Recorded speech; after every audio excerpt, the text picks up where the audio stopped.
இவங்க 3 பேரும் அந்த கோவில் வாசலுக்கு போனப்ப பண்டிதர் இவங்கள பார்த்துட்டாரு. அடடடடடடா, எங்க வந்து உள்ள நுழையறீங்க? நீங்க 3 பேரும் சுத்தம் இல்லாததுனால இந்த கோவிலும் அசுத்தமாயிடும்.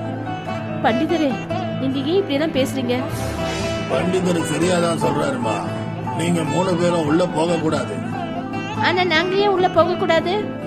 ஏன்னா கிராமத்துல இருக்கிற குப்பை எல்லாத்தையும் உங்க அம்மா சுத்தம் பண்ணிக்கிட்டு இருக்கா.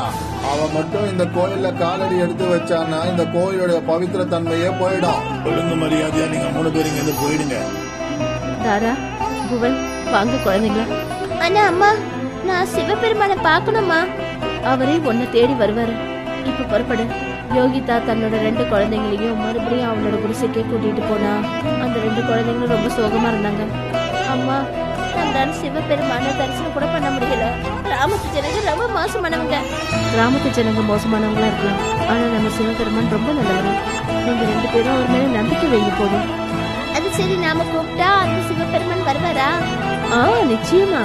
அப்ப அவரை நாம இப்பவே கூப்பிடலாம்.